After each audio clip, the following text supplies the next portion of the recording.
All right.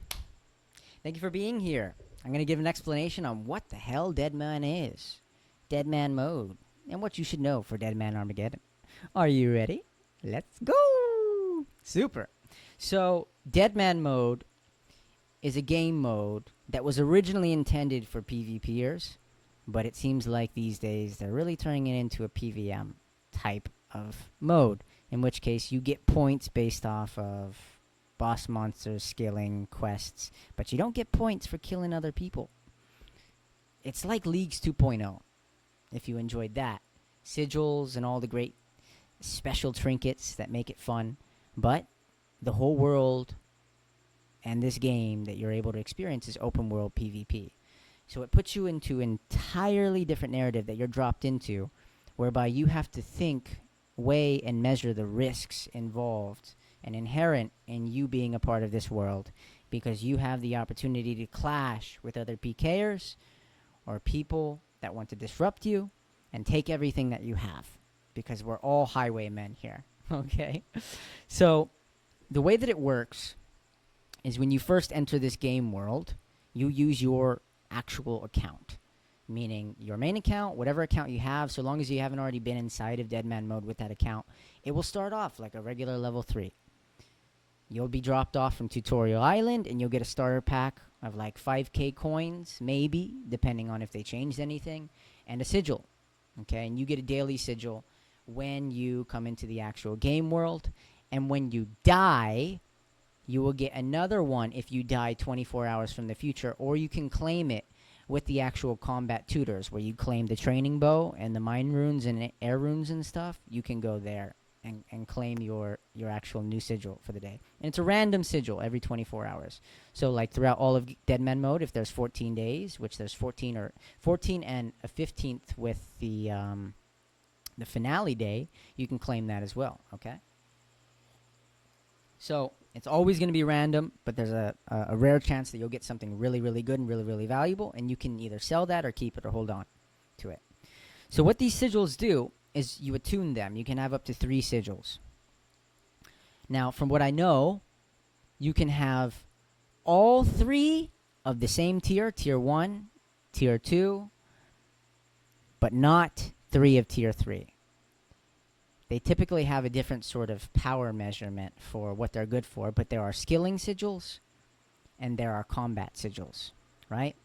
So these are things that really enhance the type of game mode experience of what you're going to be able to do in PvP, PvM, and even, skilling and technical things, like, for example, having unlimited charges on one jewelry that I've used in a strategy that really helped me.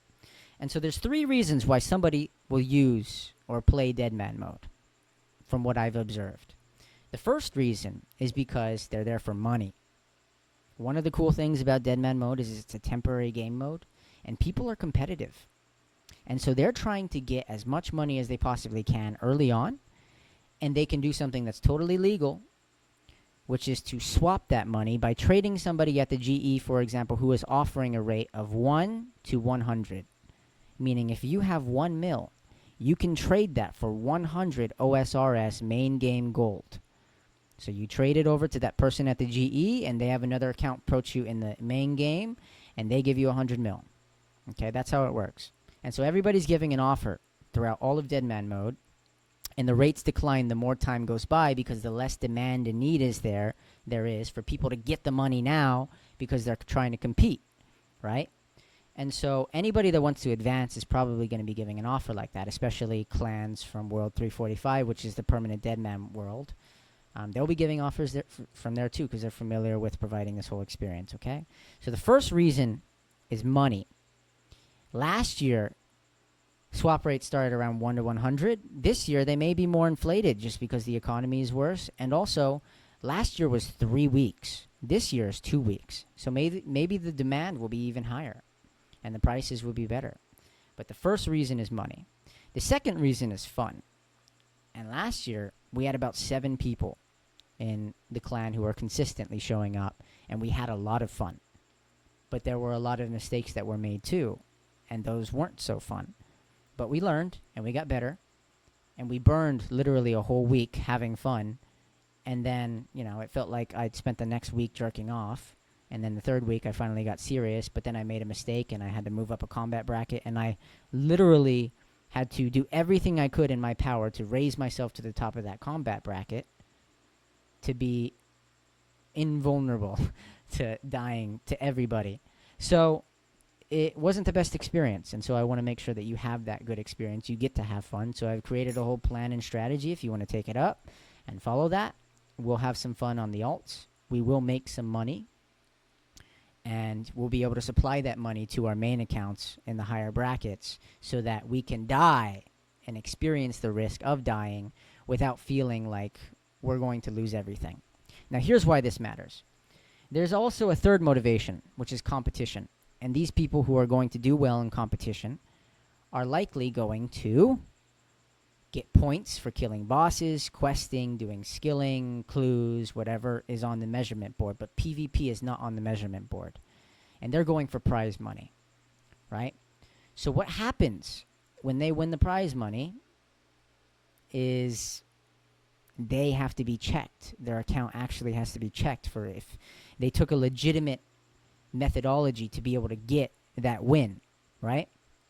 And so what they don't have the privilege of doing, that which we do, is to be able to take another account and trade valuables over to it so that we can hold those valuables so that when we, on this account, trade money over here, we die, we no longer have the immense risk upon death of losing everything that we have. This is called muling. But muling in particular is if this account takes no risk at all and does not leave the safe locations, the safe zones, so that it can die and lose those valuables. What I'm planning on doing is getting alt accounts, which will also take risks, in which case they will also have valuables. And if one of them dies, my portfolio's spread out, okay? And so the risk is minimized based off of spreading and distributing the wealth. Now, here's why this is really important. So this all makes sense. When you die in Deadman mode, you lose everything on your body, along with the 10 most valuable item stacks in your bank. If you have a Void Waker, and you have Claws, and you have 10,000 Super Defense Potions, and those are all the highest value items in the bank, even if the Super Defense Potions are worth 1 GP traded on in person, but on the market it says they're worth 1K each, okay? Then you're going to end up having a high value stack of items, and all of those will be wiped clean and given to somebody else who kills you in PvP in a loot key, and they will cash that out of the chest and they will take it all, okay? And so only PvP deaths are like this. If you die to a monster, I believe there's no worries. But if you take a hit from a PvPer before you die to the monster, then that's their loot. So it gets a little bit tricky with how you actually play the game. So what you do have is a safe deposit box. And you can store up to 10 items in that safe deposit box. But those 10 items are only 10 items. The idea is if you were to just use the safe deposit box, you would take one item and make it and flip it and make it better and better and better so it's more valuable. So that when you liquidate it, you can get whatever gear you need if you died, right? So you would take 5 items and make it into 1 and save yourself the space. 5 dragon scimitars equals something that is worth 250k. All right, a Guthin's plate body or whatever vest it is, right? And so you do that, and that is the idea. So if you use an alt account, you will be able to trade over those valuables, hold it on that account, and reduce the risk. And if you're muling, you just keep them in a completely different safe zone. Don't do anything with it, and then you won't lose all that shit. So a big part of the game is not necessarily to play it in this discrete way, but it helps to be able to do so. And I'm going to explain why. We have a particular strategy where we're going to be able to make money and have fun. And that consists of alt accounts. I created this strategy last year because I had so much fun, but literally I was looking through my photos today of my past experience with Deadman. I'm like, dude, I fucked off for 2 weeks, man. Like, I could have had such a better experience. And you only have 2 weeks this time. And so to come unprepared is a major flaw and a major mistake, because you won't get to experience the game how you really want to. You'll jerk off for an entire week, and then people will start leaving the game because they got their money, and you'll be in the wrong fucking combat bracket. You're not moving up. And so all of the mistakes that you could make could be avoided with a little preparation, a little research, let's just say a little more than a little, because this is such a vast, expansive world that you have to learn a lot of things. Okay? And so with these alt accounts, the plan basically is to passively make money, and in order to do that, we need to prepare the fundamentals or the foundation for those accounts before we move up with our main to be able to do, the main things, and supply it with those funds in a way that you can actually trade funds through the Grand Exchange for a specific item, such as a black dagger that you happen to use weapon poison on. So it's a black dagger P now, and it's a unique item on the GE that likely nobody else is selling. And so you do this. You say, I want to buy this dagger. And what is the price that you're going to buy this dagger for? It is 1 million GP. So what you do is the account that moved up in a combat bracket, you sell the dagger. You make the dagger, and you sell it on the GE for 1 million GP. And if nobody has an offer that high or anything in between, then what will happen is you will then pay 1 million, which will be received by the account that is in a higher bracket. So that's a way of transferring wealth, right? You could also bring an alt account with that and be able to hold wealth and, do the whole system of trading wealth over and not reducing risk, etc. And so what I'm going to be doing is I'm going to be having 5 accounts, 1 alt account that goes up with the main and levels up too, so I can reduce and offset the risk of me going and having fun and potentially dying and not just having 10 items.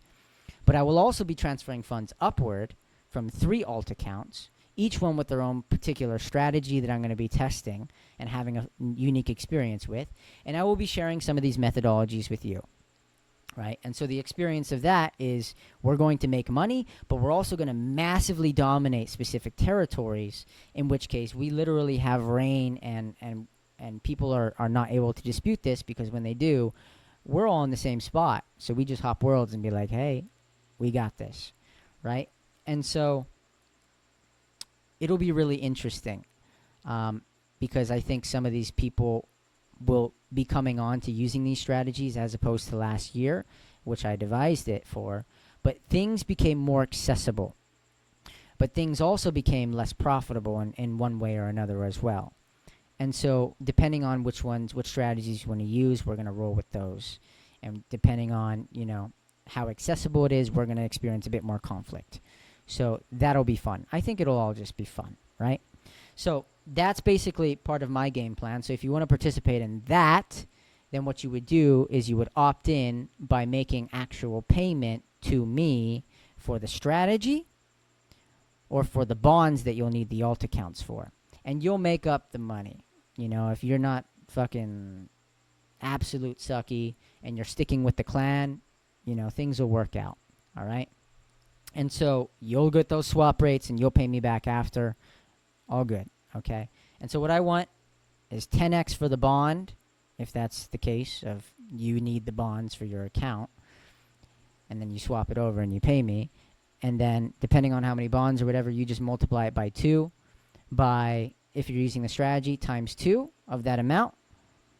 And if you're just using the strategy, then just pay me 200 mil for the strategy, okay? And these funds will be put into my clan, as well as paying me back a little bit. And it'll be put into my clan for future events, all right? And if everybody's paying me 200 mil, for example, then we're going to have 200 mil events. And let's just say 30 people pay me 200 mil. Then we'll be able to have 30 bingos or some crazy shit over the course of a year, and then maybe we'll do it again next year. Pretty big. All right, so the whole idea of Deadman mode is when you come into this world, thanks for listening to my strategy, or a part of it. When you come into this world, we're going to do passive things. It'll be fun. When you come into this world, you experience an experience rate multiplier of 10 to 15 times. Okay?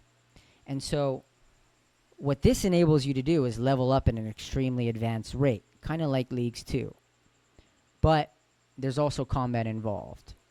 And so you start in a specific combat bracket, level 3 to 50. Now, you have a 1 hour grace period the moment you step into this game world. Everybody who is brand new to the game, if it's the first hour, is going to be flooding in. You're going to see thousands of people. They're all going to be going their own ways, having their own plan, elaborately planned out, or having no freaking idea what they're doing, and they're going to go kill some cows. All right? You want to be prepared.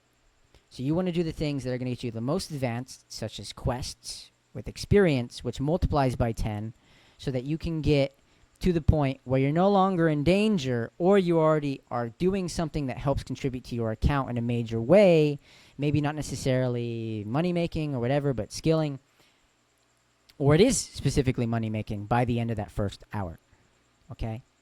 And then we can proceed with what is next, which is you're in danger and you're doing that thing. Now, when you level up a combat bracket above level 50, there's a new bracket. When you enter a new bracket, any new bracket, there are 5 brackets. Level 51 to 70, 71 to 90, 91 to 110, 111 to 126. Those are the brackets. When you level up from any of those brackets, you will experience a new grace period for 1 hour. You can do any quests you need. You can train, go chinning, go barraging, or whatever. But the thing is, you only have an hour, okay? You can't attack anybody, and nobody can attack you. What you'll find is that through each bracket, you will unlock a new storyline that will be auto-completed concerning quests. If you auto-complete these quests, such as Monkey Madness, number 1, you cannot claim the offensive and defensive stats that you would otherwise be able to get with Glow. Same thing for Dragon Slayer or Monkey Madness 2 or whichever quest line you pick. You will be able to unlock everything that is unlockable from that, but you won't get the experience. So you can go get that Dragon Scimitar at the shop, buy the monkey nuts if you want to, from the sword salesman, right? But, you know, the accessibility of the experience is off limits at that point. If you want the experience, go do the actual quests. All right? So that's really important to take note of. It's that you have to plan out in preparation which path you want to take right now for which quest line to build out your account. Okay? So, what happens as a result is you basically want to set a goal. If you're a low-level pure, you want to set a goal. I'm going to be level 50.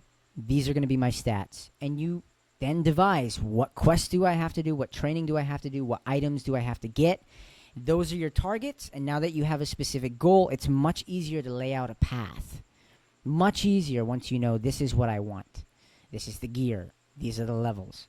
So you need to figure out what you're going to do with that. But if you're going and you're just keeping leveling up on the main, then don't worry about that. Just worry about getting the foundations for your alt set, or the foundations for when you step into this next combat bracket. What is the next thing I can do that is the most productive, that won't put me in jeopardy, but will get me to a place where I'm comfortable and will be able to handle myself in case I'm attacked. Okay? Because you want to be able to defend yourself and escape. So, here's the thing. This is very much a PVM-based Deadman mode. Like, they're making it way more mainstream. They're making it way more accessible. And I'm only coming from the experience of only having done Deadman mode last year. But it was the most fun thing for me that I am highly anticipating doing this next one this year. And I've invited 50 freaking people to sign up to be a part of my clan experience in the community. And we'll take care of each other, if everybody considers each other's best interests, at least. And, you know, this is the thing that I felt I've had the most enjoyment from in playing OSRS. All right? Period. It's so much fun for me. The idea of having risk and risk analysis, like you could lose everything right now, and so you have to strategize and play your cards right in thinking out, if I go down this route, what are the consequences? Will somebody find me? Am I going to do the thing that is going to get me exposed to other people less? Or if I do that, am I going to be able to defend myself and overturn and overtake the fight and take everything that they have? Am I going to drag them into a multi-combat zone and have my clan ambush them? What is the answer? What is the deal? And so it becomes something that you perceive the entire game world in a new way. It's like you're experiencing it in a way that you feel fresh again. You're a beginner. And so while you need to have a high level of preparation to do well, you experience the game all over again in a way that you are no longer doing the thing for efficiency anymore, and you are playing it as an MMO because you have to have confrontations and encounters with other people. And they will come into your space and give you a reminder that, hey, I'm here. Poke. You're dead. All right, so you're watching for the white dots on the screen, and you're having conversations. It's really fun, man. It's really fun. Really fun. A whole new lens of playing the game. So I love that about it. So when it's PVM based, what you're going to experience is monster breaches. This is a unique thing to Deadman Apocalypse and also Armageddon. But there's a massive amount of boss monsters that come into the actual game at 4 different periods of time for this season per day. 2 of which will be the ones that spawned in similar to last year, and 2 of which will be regional, meaning they're all going to spawn in one location for the first example, and everybody's going to fight and kill these boss monsters in a singles capacity or multi, which means you can get attacked by multiple monsters, you can get attacked by individual monsters, you can all attack them single-handedly, but the problem is you can also gang up on the monsters and other people can gang up on you. I believe singles is the same for fighting the bosses. I'm not entirely certain, but the biggest situation is multi is higher risk, higher reward. Less people sometimes in later times are going to be there, but early on the threshold will be much higher. More people will be there. So you want to weigh the risk because you can isolate monsters inside of multi and pull them away from other people and kill them on your own and get the higher chance of a reward based on how much DPS you've done. But you also want to be able to engage in these things in a way where you're not going to get yourself killed and lose everything. Or you go in there to take everything from somebody else. There's a lot of people doing that. Last year, they announced your actual frickin' name when you got a drop, and before you could pick up the item, you were murdered. Frozen and murdered on the spot. And then you might even be able to come back and pick it up before them if you, didn't gear back up. So, it was insane. But this year, they're not giving announcements. So whoever gets a drop gets a drop. Nobody fucking knows. They're not going to see your name hovering around and be like, "You're dead, mate. I'm getting it all." All right? So that's the good news. But with the second example of breaches, it's regional, meaning it'll go in a very specific region inside the game, and the boss monsters will be split up instead of batched and spawning all at once together, right? And so there will be 10 monsters on the map is what they say in the news post of the first look. We only have 1 news post so far. Deadman mode starts July 19th, ends August 3rd. And in this news post, they say there will be 10 that will spawn in from 30 different spawn points, which is kind of not very many monsters, but they can spawn in all over this region. You're just going to roam around and find it and kill it and hopefully do well, okay? Cool. So the breaches are one of the sickest things that actually come into Deadman mode because it gives an opportunity for everyone to collide if you want to participate in it. What you get as a result are drops from a specific Deadman table, which also includes special items like corrupted Tumican Shadows, corrupted Twisted Bows, corrupted Dragon Claws, corrupted Scythes, corrupted Void Wakers, corrupted Volatile Nightmare Staffs, and corrupted Dark Bows. These come from trinkets of advanced weaponry, which you open up and it gives a random chance for you to experience and receive one of these items. There's also vengeance trinkets, which you just click the fucking rock and you get a vengeance spell cast. No need for runes. Very cool. And there's some other cool things that come from this. And so these drops are unique, they're valuable, and you could just end up with a pile of coal or a bunch of food or supplies, depending on how much damage you do. All right? You might even end up with a Vesta's longsword, something really, really fucking good that you should make use of and store in your safe deposit box if you don't know how to use it. Okay? Or sell it. That's a good option too. Over 10 mil probably. So this is how breaches work. Now, when you play this game mode, we've covered breaches, we've covered advancement, we've covered the strategy that we'll be sharing. What you'll need to do is you'll need to understand that this is a PvP game mode, right? And so when you play this game mode, you're going to need certain skills. But before you even have those skills in terms of preparation, you're going to need to know how the game mode works. Where do the breach monsters spawn in the entire map that I'm not necessarily completely familiar with? And do I know how to get there? If it tells me 1 minute before that I need to be there and I have to teleport, what is the nearest teleport? Or am I going to spend 30 minutes running around for a once a day spawn point for this specific breach? I don't want to do that. Do I know where the safe zones are? This is really important because there's a limited number of safe zones.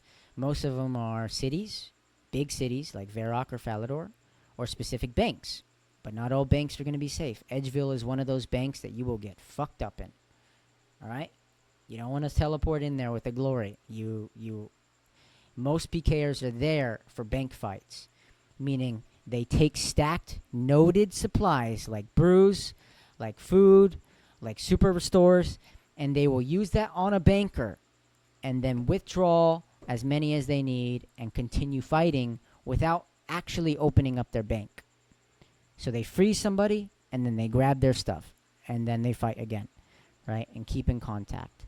So this is a very, very big hotspot. There's lots of different hotspots. I'm sure you'll get the measurement for it. But generally, safe zones are safe except for when you're scalded. And you'll find out real fast if you teleport into a safe zone with a skull that guards are going to wipe you out, attacking you with arrows and hitting high numbers. And you will drop dead if you cannot out-eat it or escape the safe zone as fast as possible. Now, outside of the safe zone, you're probably being chased by a PKer. If you're skulled, you're going to have a countdown timer where you have to wait outside and have it tick down before you re-enter the city. It could be 5 minutes, it could be more. It depends. I'm not exactly sure what it'll be this year. But you have to wait after fighting somebody, initiating the fight, in order to be able to be safe. So if somebody's chasing you and they didn't initiate and they initiated and you didn't have a skull, you can get away, but they can't come in without risking their life to get the kill. They can come in, but they'll get attacked, right? And so you just keep that in mind. Boss, breach spawns, safe zones. These are going to be important for you to research on your own. You also need to research sigils. Sigils are something that is going to be like a multiplying effect of something that manipulates or alters how you skill, how you fight with combat, and how you do some specific mechanical things such as have unlimited teleports, for example, or a stat booster like a sigil that you activate and you have +5 in all of your skills. These things are really cool, really helpful, right? For example, when you skill, last year there was a sigil that would allow you, when you mine a rock, to get 5 rocks instead. So if you're mining runite rocks, you're going to get 5 rocks at once. And there was also a sigil for 3, a lower tier one. What you'll find this year is that sigil that was once 5 is now 3. The threshold has been lowered. You'll also find that with the recent update that they are going to make, or I'm sorry, let me throw out the recent update. Last year there was also a sigil that would turn those ore into bars the moment that you got them. So you'll get 5 runite bars when you mine a rock. 1 rock. And then there's also a sigil that will send 100% of all of those resources mined, fished, farmed, as in harvested, or gathered through woodcutting immediately to your bank. You don't need to do anything. And then there's also a lower tier version of that that will store 90%. So 10% goes in your inventory. All right? This, when combined, is an insane moneymaker. But they nerfed part of this. And so they didn't include it in the actual news post, but it looks like mining may not be as effective, which is instead of turning 100% of those into bars, you'll only get 20%, which is kind of sad. You know, it was cool. So that's skilling, some examples of what you can do with skilling. Another thing is combat. Last year, there was a really overpowered sigil that when you had a 5-tick weapon, it would turn into a 4-tick weapon. And you could use it for any style of combat. Meaning you could take a Vesta's longsword and spec them with 4 ticks and do 60 frickin' damage. Where it's supposed to take longer for you to be able to attack them, right? You could take Morrigan's throwing axes, which were actually, I believe, a 4-tick weapon, and it wasn't supposed to do this. You could throw them and it would turn into a 3-tick weapon, which did massive damage. And so they fixed that. You can't do it with Morrigan's throwing axes anymore, but they split the ninja sigil into 3 different combat styles. So it's not as effective because the power of the ninja sigil was in switching combat styles and still doing the massive DPS. So now you can have 5-tick weapons turned to 4-tick, or anything above that, 1 tick less, for individual, ranged, mage, and melee. Meaning the power of it in switching isn't there, but if you stick to one style, it will be there. So they also had an overpowered sigil that was taken out of the game, which was the Feral Fighter, which is when you attack somebody in melee style, your next hit will come in 1.2 seconds, which is 2 ticks instead of 3. So what they would have is people who see the proc of the sigil having its effect visually cast out with animation, and then they would switch to Dragon Claws and spec them out right after, and then Gmaul them or something like that into the afterlife, right? And so this was very dangerous, and it was actually a starter sigil. They took that out this year. It's the only sigil that they've mentioned on this news post that is being taken out. They haven't mentioned anything else that's being taken out. But they have said, these are the new sigils, these are the sigils that we've actually modified, and for mechanical purposes, these are the sigils that we made changes to as well. They didn't say we're deleting anything, except for the Feral Fighter. Once people gave feedback on the news post and were like, hey, we don't like this, we're going to change that. And they changed it.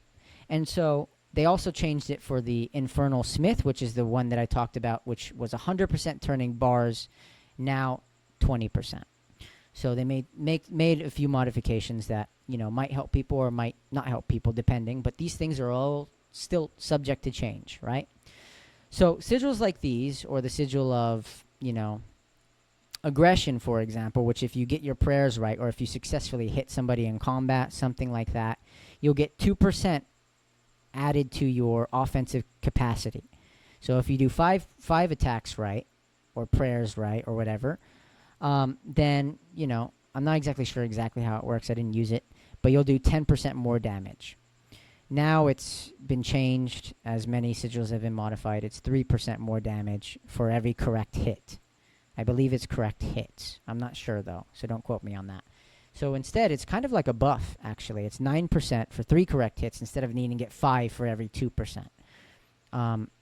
So there's a lot of complexities and a lot of simplicity to it.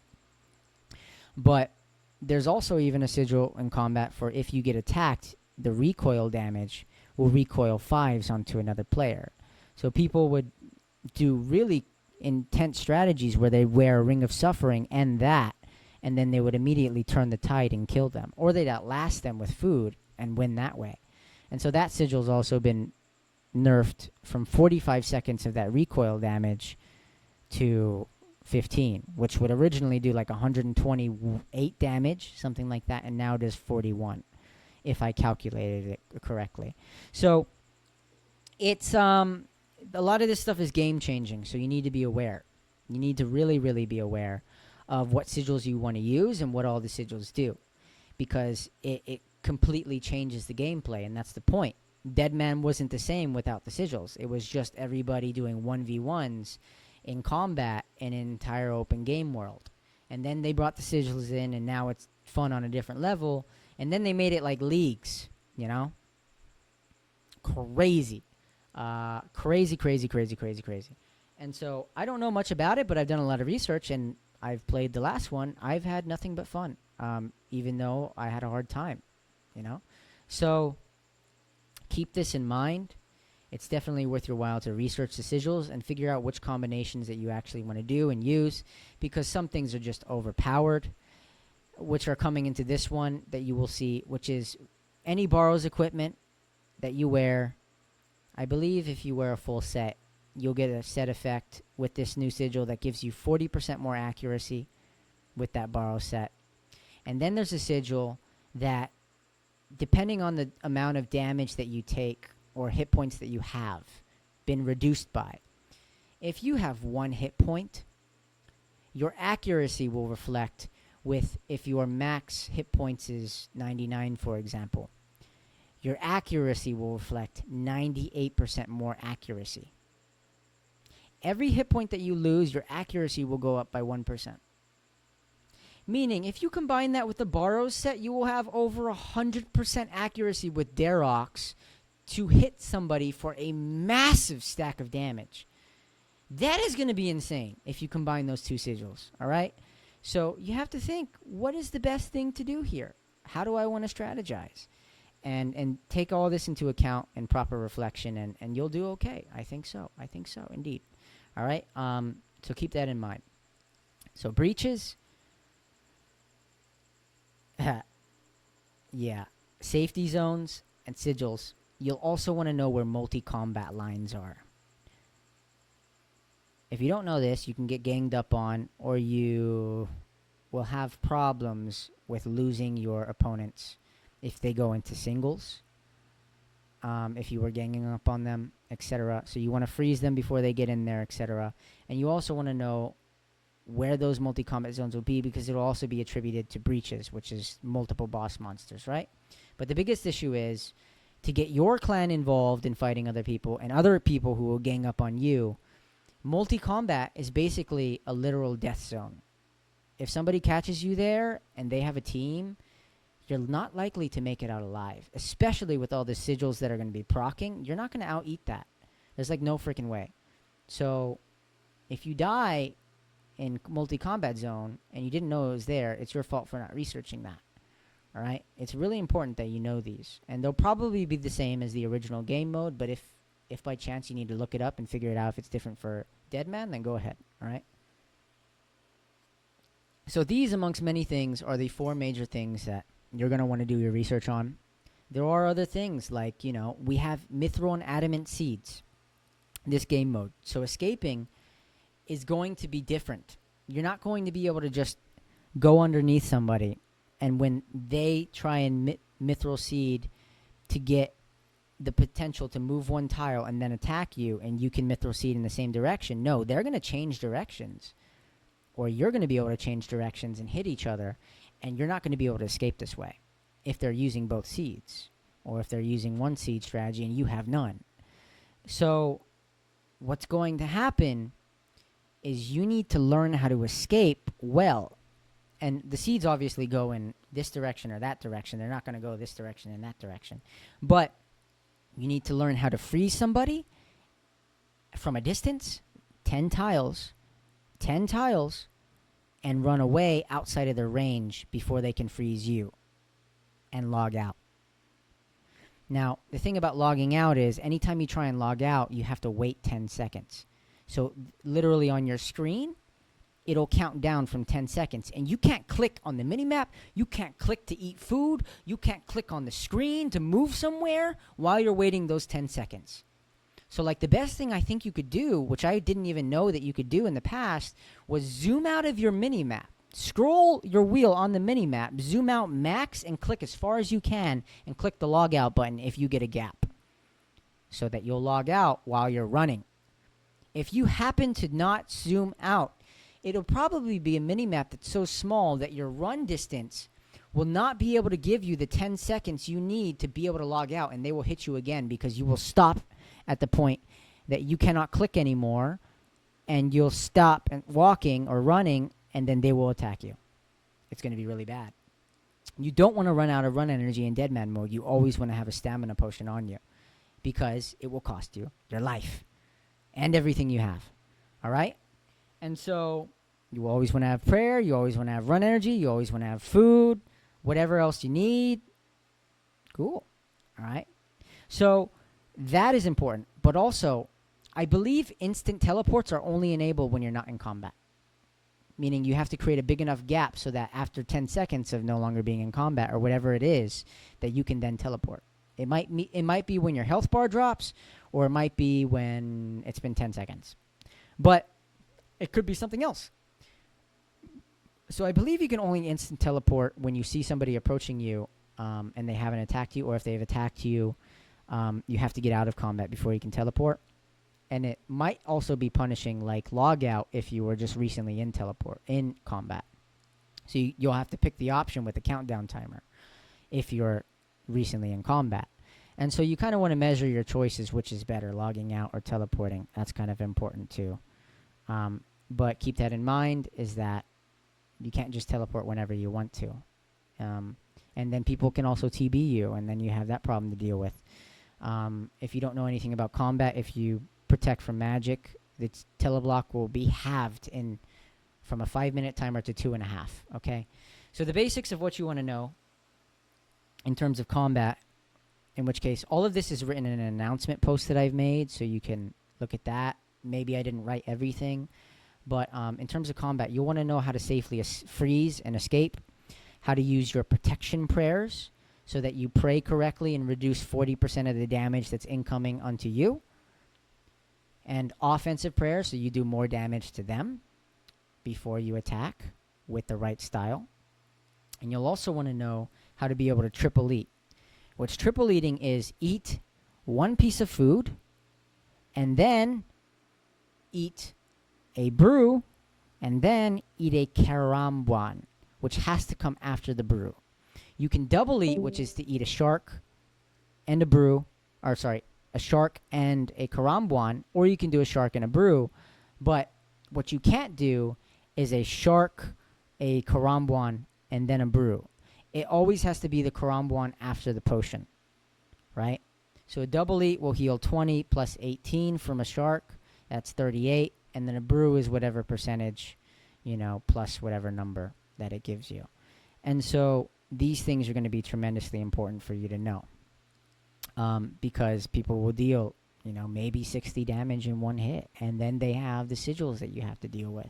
So you'll want to have brews, karambuans, and, anglerfish or manta rays or whatever the top food is in your inventory, which heals 22. Okay? And I think those are the three major things that you want to know how to do, apart from being able to one-tick special attack, which means if you have a weapon wielded and it has a special attack bar, you're going to want to learn how to use F keys so that you can click this button and change from your inventory, you basically want to have the spec bar ready so that you are able to change weapons and change into the spec of the other weapon immediately after. You can't do that with a rune crossbow because it doesn't have a spec bar. So you need a weapon that has a spec bar so that you can one-tick it and immediately spec them as soon as is possible. That would also be useful for you to know. I'm sure there's other things, but the main thing is survival, and the main thing is wiping them out immediately. So you want to get those things right. And that's combat. That's main things that you want to know, reaching up to that point. And so the name of the game with Deadman mode is can you survive? And can you hold on to what you have and not lose it all and keep your life? And so if you're using a strategy of depositing your funds or your resources into another account, it will help you have the comfort cushion of feeling like you're comfortable to take risks versus spending the entire game mode with one account trying to run away from people with the moment you see a dot, teleporting away, and then coming back to that location for them to still be there or to return and come attack you again. All right? You don't want to have to worry about that. Why not just turn around and fuck them up or give it a try? Why? Because your whole bank is at risk. So if you try and mediate and moderate how you address balancing that risk, then you'll be able to take more risks and feel more comfortable doing so.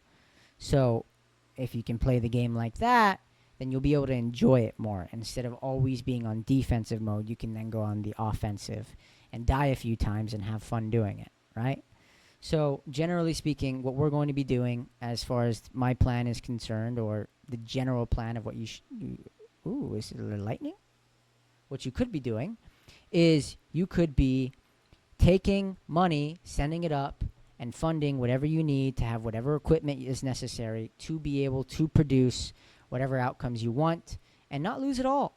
And you can store it on an alt up here as well if you want to, and have them flip at the GE, or you can have them actually play the game and take risks holding that money too. Whatever you want to do. But the point is to have fun doing it, right? So I would recommend having multiple alt accounts so you can have fun doing that. The only time where having alt accounts will ever become a problem, most specifically if you're muling, I'm not sure if having alt accounts is a problem with competing, is if you're in competition for the prize money. So that's the basics of what you'll need to know for Deadman mode. I'm sure there's other things, but I would generally say research and practice these things so that you have a grip on what is going to be necessary moving forward, because you want to come in preparation and you don't want to be unprepared concerning Deadman mode. Okay? We have 2 weeks. Let's make it happen. I'm looking forward to having you. I'm excited. Do we have any questions?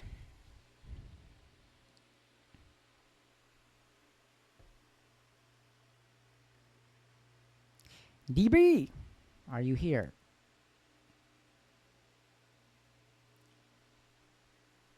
Yeah, sorry, I was in the middle of the set. Nice, you're still working out? Fuck yeah, dude. Yeah, dude, gotta. Actually, no, that was literally my last set. I just finished. Perfect. The other people that were in the call left just recently, so I must have explained well or Yeah, too I heard much. I heard the second person leave. I didn't hear the first person leave. Yeah, I tried to make it thorough. Questions. Are we allowed to play with the clan even if we don't buy the strategy? Because Yeah. I don't have 200 mil. No, the whole point, bro, the whole point is to make the money during Deadman mode so you can swap it over and then make the payment, right? Okay, I get what you're saying now. So you don't have to pay me up front. Okay, no, yeah, that makes sense. Good question. Good question. Yeah. So if you use the strategy and you stick with the clan, then the likelihood that you're actually going to make that money and a crap ton more, like leaving at the end of week 1 with 2 billion or more, will be higher. Because you're going to be undisturbed. You're going to be unbothered. The territory where you make that money is going to be uncontested. We're going to own it. And so the chances of you make money increases beyond what, I'm asking of you. And that's the point. Yeah, no, yeah, that makes more sense. I was just like, I mean, yeah, no, I started playing the game like 3 weeks ago. I was like, I don't got 200 mil. Yeah, I understand. No, but that makes a lot more sense. Yeah. And then another question. Can you not trade in Deadman mode? That was never You really can definitely covered. trade. You have the Grand Exchange. You can trade with other players, yeah. Like I said, man, Okay. you can trade with your alts, bro. Wait, what was the point of like selling a dagger in the Grand Exchange for like a lot of money? So, this is a good question. Combat brackets are separated by worlds. meaning there will be a specific set of worlds for every specific combat bracket. So you physically lose touch once you level up beyond a combat bracket. You can't touch them anymore. So you have to figure out a way to send money, to transfer money using the Grand Exchange by selling a very specific item that because the Grand Exchanges are linked. The market is linked. So you buy the specific item from the person that you are then selling it to, and that is you.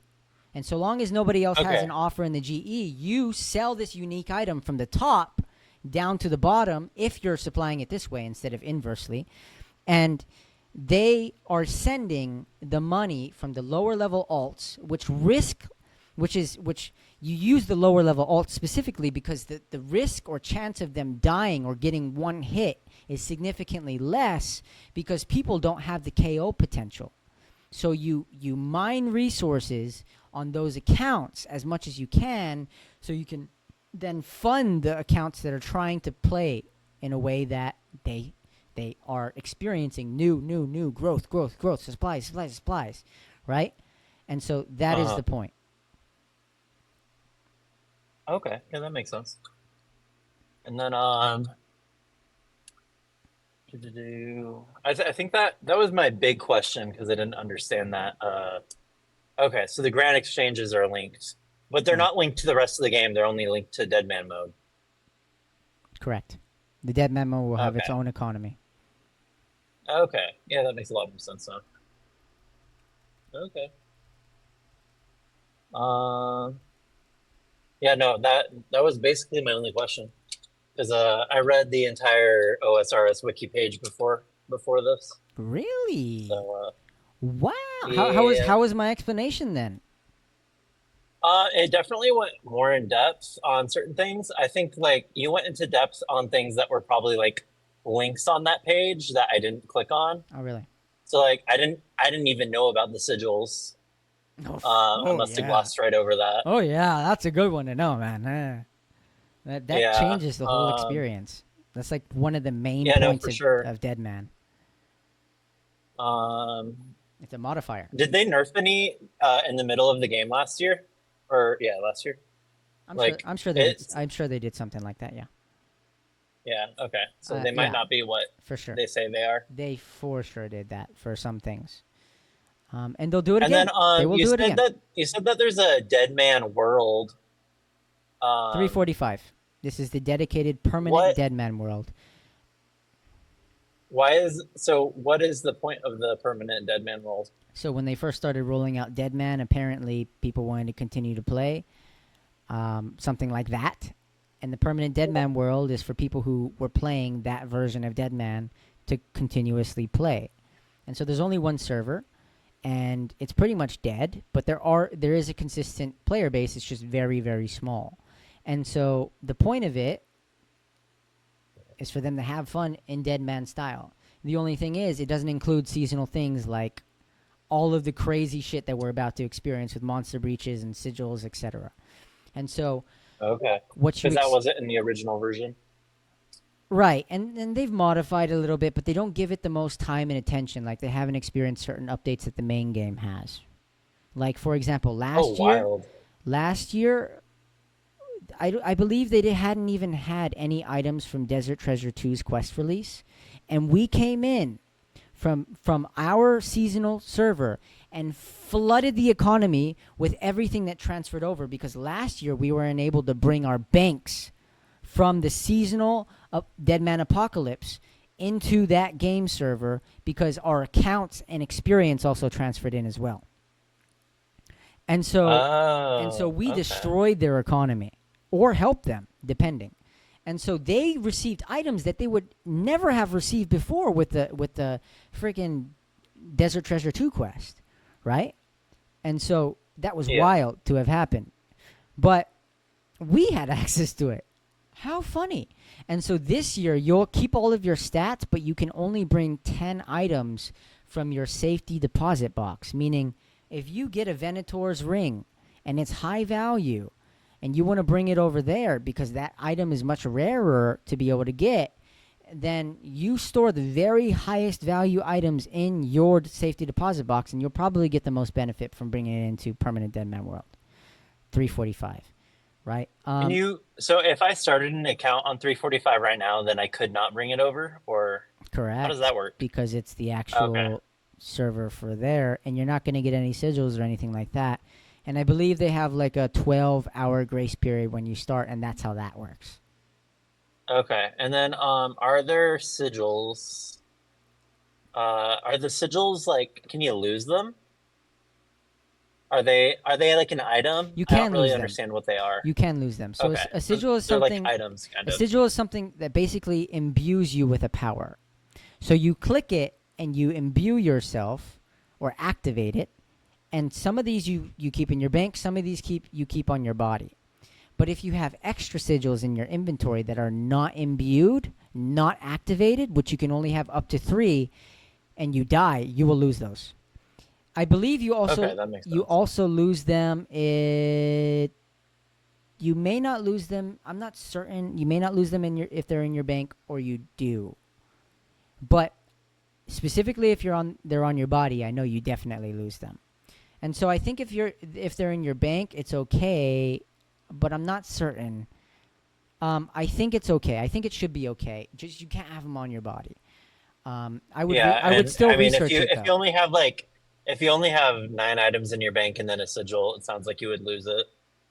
It would probably just be your 10th No, I don't. most expensive item. I believe because I had so many sigils in the end, you don't lose them, but they have to be in your bank. They can't be on your body. Okay.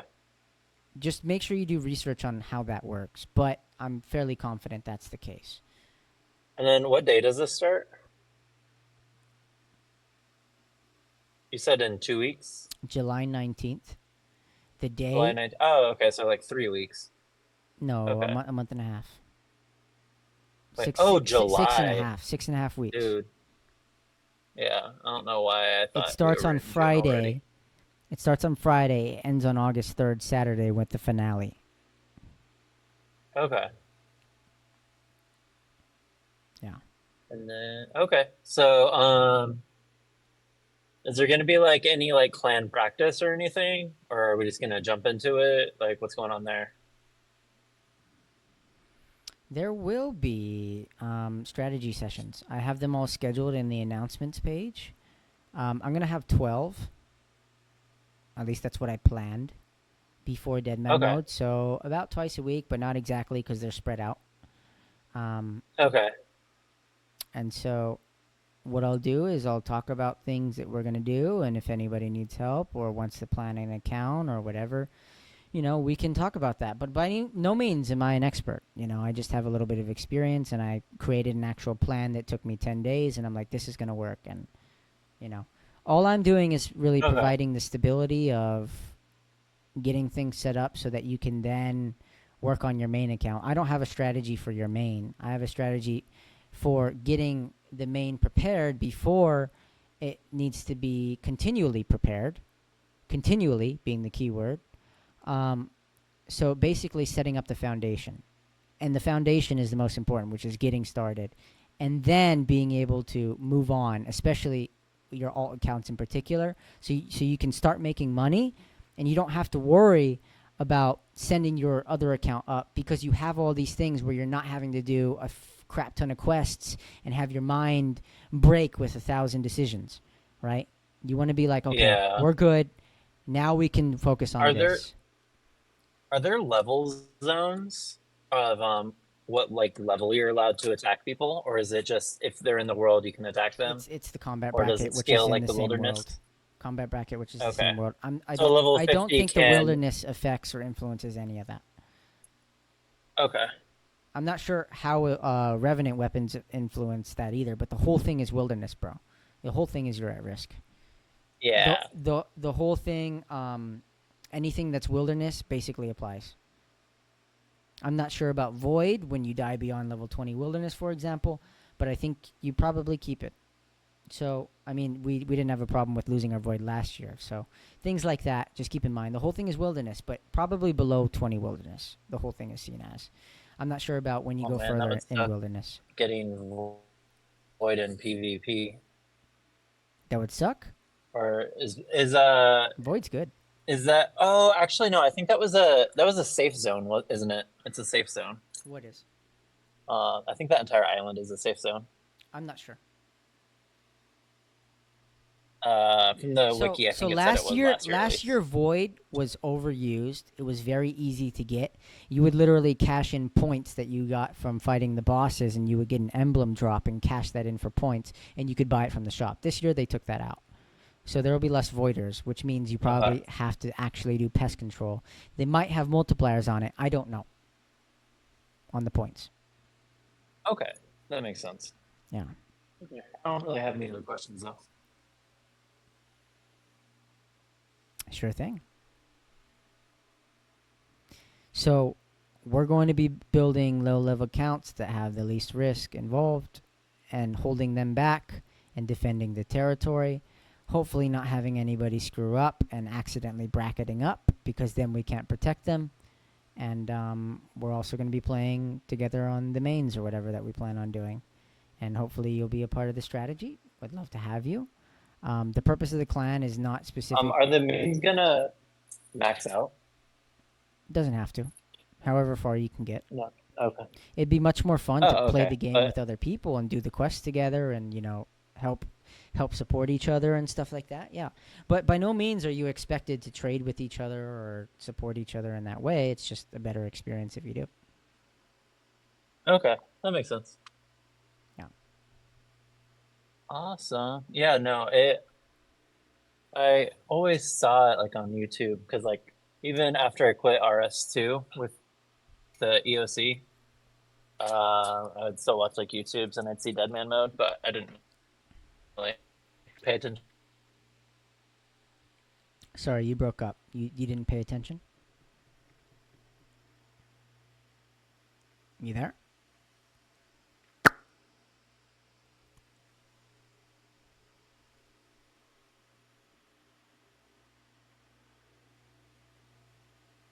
Something's happening. Oh no. What happened?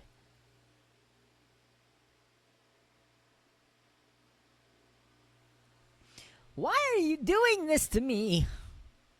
Why? Why, DB?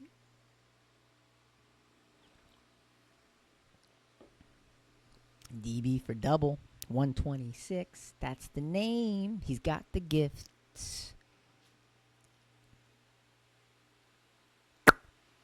All right, so we're going to wrap it up with the recording. Thank you for watching. It's been an absolute pleasure explaining to you. Hopefully this was a nice crash course into Deadman mode, and it will support you in Armageddon, and I'm super looking forward to strategizing with you, helping support you in this process. It is the most fun thing I've done in OSRS, and I certainly wish that you experience the same. Please do your preparation. Please learn how to PK, or at least protect yourself and escape. Please learn where all the locations and things are that you need. Okay? Everything's in the announcements page or channel. If you need any support beyond that, please do let me or us know. We have a Deadman channel inside of the Discord. And, we're going to be here for those strategy sessions throughout these weeks leading up to it, so that we can be ready and prepared to beat and not experience defeat. All right? The purpose of the clan is not specifically to clan up and team up on everybody, but to be a supportive resource to each other, to experience fun, to, not necessarily cheat the game, but to enjoy the game. All right? We're going to be having a lot of that, and we're going to make a lot of money when we work together. And so it's all toward a common goal, a common good, depending on what your motivations are. If you're going for a competitive, let's get points and reach the top, unfortunately, I don't think this clan will be competing for that, but we can have fun getting points together and experiencing that. I just don't think anybody is going to have a strong chance at reaching influencer status and having hundreds of people supporting them toward those goals. So may the best be the best, and let's have fun experiencing this game mode together that is temporary but everlasting in the memories we create together. All right? Keep taking care of the world. I love you. Thank you.